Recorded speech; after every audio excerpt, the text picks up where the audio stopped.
C'est dans le train qui me ramena de Charleville pour la dernière fois que je rencontrai Hélène H. C'était le jour du Seigneur et elle tentait d'en assourdir l'amertume en croquant délicieusement de somptueuses fraises rouges. Dès que je la vis, je l'aimais cash. Nous ne nous décidâmes l'un et l'autre à nous adresser la parole que lorsque le compartiment fut envahi par un groupe de sourds muets très bruyants qui n'arrêtaient pas de gesticuler et dont le balai un peu morbide commentait malicieusement la formidable passion qui se tissait sous leurs yeux. Hélène H. m'apparut dans un nuage de poussière d'or, d'orage de phosphène. J'étais comme évanoui. J'étais même trop préoccupé par sa beauté pour bander dans mon pantalon. J'avalais même le paysage qui coulait à jamais par la fenêtre. Ça explosait fort par trombes dans mon thorax. Je m'écroulais dans moi-même sur le dos dans la vase, des milliards de minuscules bulles s'échappant en nuées folles de mes deux narines béantes. Je sentais sous mes cheveux courts ma cervelle flotter dans le sang, et un observateur, génial à peine, aurait pu, en y consacrant quelques heures assidues, remarquer, entre les petits points bleutés de ma barbe en très lente mais non moins pleine pousse, que se dessinaient les ombres effrayantes de mes maxillaires légèrement crispés. Je rendais les armes, ce fut trop. J'avais envie de ne jamais l'aimer. C'était comme si, avant de lui dire un mot, je l'avais déjà aimé pour toute ma vie. Je n'étais plus qu'une carcasse en nage bourrée de dynamite de gomme. Exténuée de béatitude, ma stupéfaction mal contenue ne sut la tromper. Elle en perçut la densité dans la position abasourdie de mes mains, malheureusement posées sur mon costume noir. Elle éclata de rire en rejetant sa belle tête de chatte qui achoppe au vol un papillon et dont on voit les ailes jaunes volter encore dans la fourrure noire avec grâce et mort. J'ai dû être très audacieux en ne quittant pas des yeux son buste immense plein de seins. Tailladé de partout, je laissai retomber ma défroque psychique dans un nœud d'onde au milieu de ma propre personnalité. Comme un gros renvoi, mon âme arriva dans ma bouche et je commençai à rendre sur mon cœur. Elle avait un côté un peu années 60, d'énormes boucles d'oreilles, belle comme un astre, le sourire gigantesque, la frange égyptienne et les bijoux mastoc, un cou de danseuse, deux oreilles allongées et bien collées, le dos musclé, deux seins pamplemoussesques sur un torse de nacre ocre comme je les aime, taille de guêpe, épaules de lionne, deux yeux bleus de gris dans une face de panthère. La mise en place de ses hanches et le tempo de son bassin réveillent tous les glands oisifs, font sourire les méas mornes, troublent les dards dodus, hausse derrière, dur comme du marbre, avec l'arrêt sur le côté et cambré comme une bête. Est-ce uniquement sa robe à rayures qui lui donne l'air sauvage? Quelle tigresse en soie, regardez! Elle porte un slip en pur coton qui lui moulait les lèvres, les repoussant sur la gauche. C'est émouvant. Comment vous dire? Hélène, c'est l'exacte démonstration permanente de la beauté en pleine santé éclaboussante, comme on se la représente dans les pollutions nocturnes. Notre rencontre, ça a été presque une œuvre d'art, un concours de circonstances dans un écrin de destin, une croisée de chemins. Les optimistes disent que ça arrive 99 fois sur 100. Les pessimistes, comme moi, disent que ça arrive une seule fois dans une vie. L'amour, c'était pour moi soudain la seule guillotine possible. J'imaginais les 1000 nuances du couperet. J'avais passé des années sous cette lame. J'attendais qu'elle tombe. L'amour existe. Je l'ai rencontré. Possédé par le sexe comme je le suis, je maudis tous les cyniques, tous les crâneurs, car tout pris, moi-même, par les fureurs de la bandaison incontrôlée, mais écrasé en même temps par la chape d'amour divin pour une et une seule femme, je me mettrai toujours du côté des Roméos en larmes, quelle que soit leur mièvrerie, du côté des transis, des éperdus, des désespérés, de tous ceux qui ont envie de mourir d'amour, de tous ceux qui ont peur, qui font des actes insensés pour voir une femme, qui sont butés dans la peau pour tous ceux même qui assistent en eux à la lente transformation du désir simple en amour total, bref, pour tous ceux qui aiment à la folie, ou croient aimer, et qui en accusent avec perte et fracas toutes les conséquences, contre les sales puants fanfarons salauds, les jouisseurs qui n'ont rien à jouir, les coqs à femmes, ceux qui se protègent, qui tiennent à leur petite liberté, ceux qui ont besoin du sexe pour se sentir exister, ou pire, pour faire exister les autres, ceux qui séparent le sexe et l'amour parce qu'ils ne savent pas ce que c'est que l'amour, tous ceux qui n'ont pas les couilles de se les arracher. Croyez-en ma vieille inexpérience, rien de sacré dans la pine. Il est impossible de ne pas désirer ce qu'on aime, mais il est affligeant de voir avec quelle bassesse l'homme peut désirer une femme qu'il n'aime pas. On ne désire jamais assez ce qu'on aime. Renoncer à la femme qu'on aime est une insanité, car on ne peut pas davantage désirer une femme que celle qu'on aime. On la désire parfois si fort qu'on ne pense même pas au sexe. Qui niera les différences terribles entre l'amour avec une femme qu'on aime et celui avec une dont on se fout? Pourtant l'acte est le même. Eh bien non, ça n'a rien à voir. On jouit dans une femme qu'on aime parce qu'on essaie de la désirer encore plus.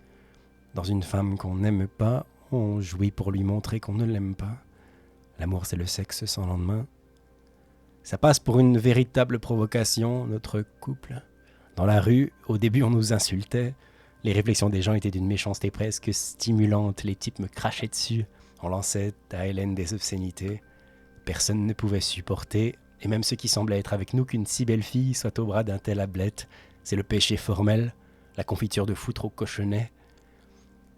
Hélène, elle a fait un gros boulot. Elle m'a épuré, stylisé, dégangué totalement. Je n'étais qu'un épouvantail rococo en matière de sentiments. Elle a fait de moi une arête, un Picasso, un Klee. Je suis sauvé. Un à un, elle a enlevé tous ces gestes amoureux des couples qui ne durent jamais. On a tout tenté. Dès le début, tout épuisé pour ne garder que l'essentiel, à grands coups de hachoir dans la sale gueule de l'amour qui suit son cours. C'est du solide maintenant. Il n'y a plus que la charpente, le béton armé, net, propre, définitif. C'est du dur qui existe, pas de l'illusoire effiloché. C'est à elle que nous devons la concentration de notre couple. Elle m'a toujours prouvé que rien ne pouvait être détruit. C'est elle qui a tout transformé, toujours, dans les crises. Moi j'étais bon à hurler à la dente mon amour glorieux, mais elle, quand ça tournait au vinaigre, elle a fait la mécanicienne qui a toujours relancé merveilleusement la machine.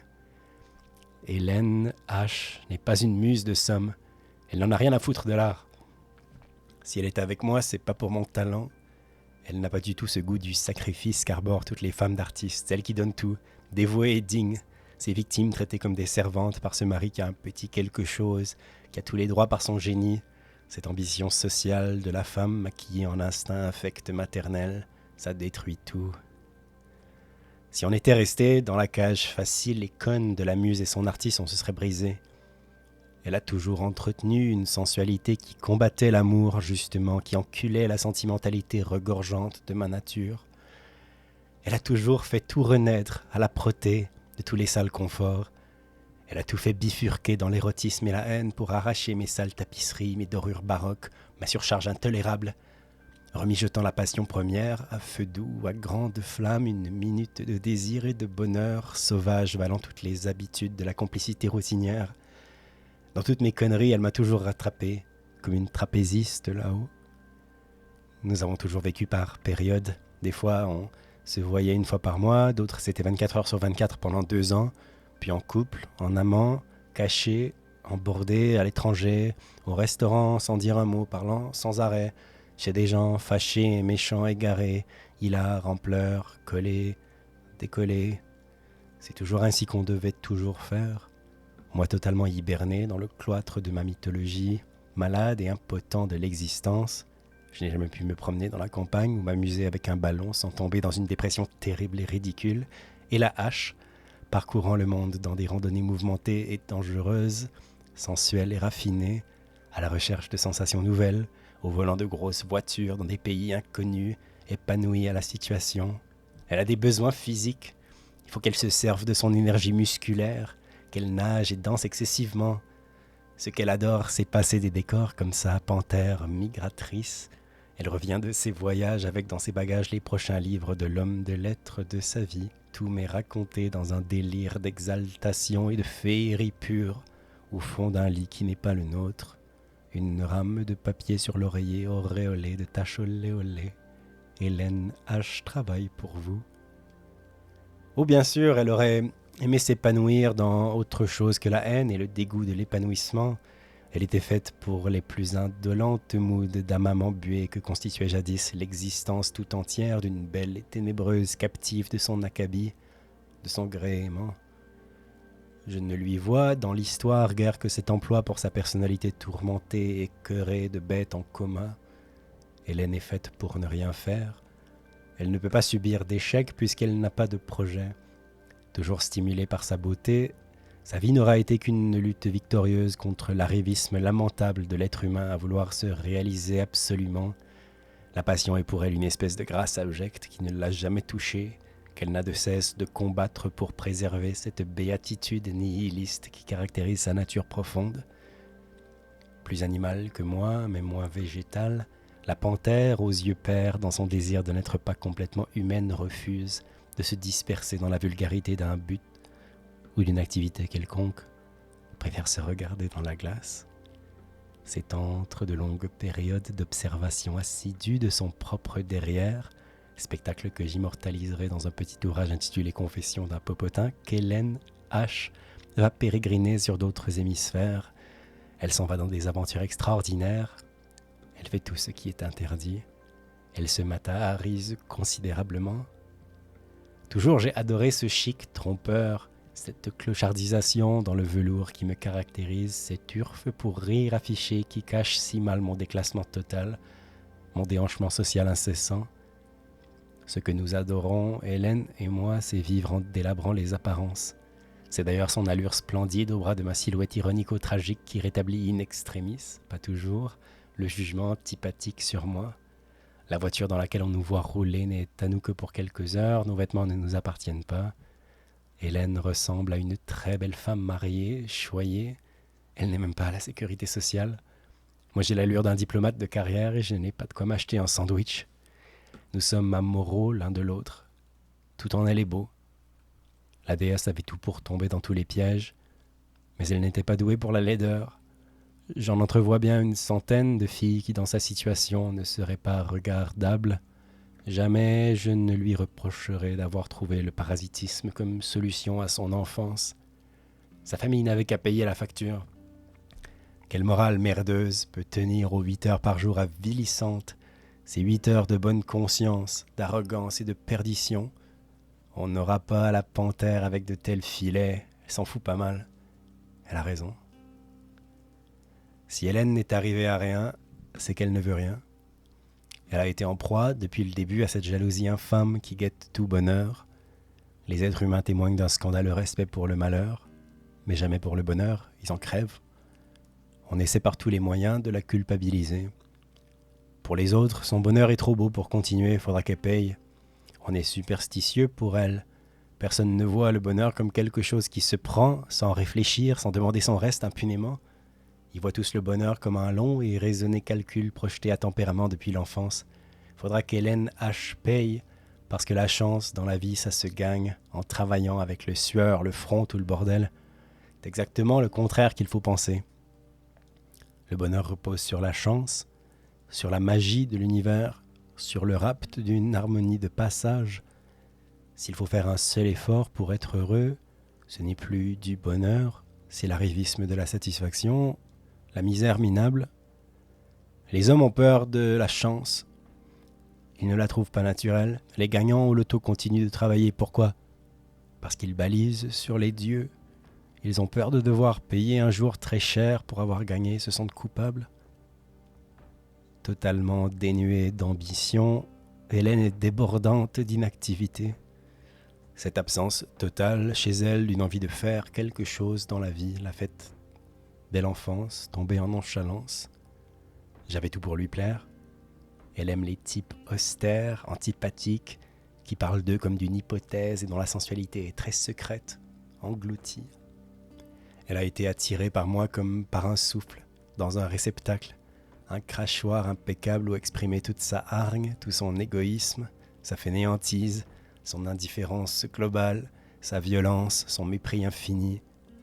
Comme beaucoup d'Ardennais, elle a ce fond obscur d'enfance sinistre qu'elle a dissous dans sa personnalité et dont elle a fait sa vision du monde, cette fatalité qui dégénère peu à peu en marginalité, en ambiguïté. C'est l'extraordinaire exemple d'un long échec généalogique qui aboutit chez une femme pareille à une espèce d'extase douloureuse du désœuvrement. Sur sa gaieté profonde, par-dessus sa nature de belle fille en pleine santé, plane une espèce de morbidité, de philosophie de la souffrance typiquement ardennaise et qu'on ne peut bien ressentir qu'en se promenant dans les villages autour de Charleville. Ses angoisses sont très belles. C'est soudain comme un immense rougissement dégoûté de tout. Elle ne voit plus de beauté nulle part. Y en a-t-il déjà eu? Elle a l'impression d'avoir été trompée. Plus rien ne l'intéresse. Sa vie tombe à l'eau. Tout d'un coup, plus rien n'a de sens. Oh, mais ça ne dure pas bien longtemps. Que la métaphysique est passagère. Un miroir a vite fait de remettre Hélène sur les rails de son désir. Elle est si heureuse d'être belle. Il y a là quelque chose de très religieux que toutes les femmes ont en elles et qui est l'espérance de l'amour. Toute femme attend l'homme de sa vie et il n'y a que ça qui compte pour elle. Si pour tous les hommes une femme est un trou, les femmes sont loin de ne voir en l'homme qu'une grosse bite bien veinée. Toutes les femmes sont des salles d'attente de l'amour, elles sont dans l'expectative, elles sont suspendues. Pour une femme, il n'y a que deux solutions, trouver l'homme de sa vie ou se prostituer. Hélène n'a jamais aimé personne. Si elle m'aime un peu, c'est que pour elle, un peu, c'est déjà beaucoup. Pour rien au monde, je voudrais en être affranchi. Je suis très heureux d'être débarrassé à jamais de cette épine dans le cœur qui est le coup de foudre. Il y en a qui traînent ça toute leur vie, qui, à force de l'attendre, finissent par le rechercher. La femme de sa vie, c'est un gros morceau à passer avant de mourir. Le plus tôt c'est fait, le mieux c'est. Comme les amygdales, il faut que ça s'arrache le plus vite possible. Maintenant, je me sens si léger, si libre. Je suis absolument convaincu de sa métempsychose. Ma femme est une panthère et l'une des plus dangereuses. C'est pas Bagheera du tout. J'en ai pour toute ma vie à me panser les plaies d'avoir découvert cette férocité.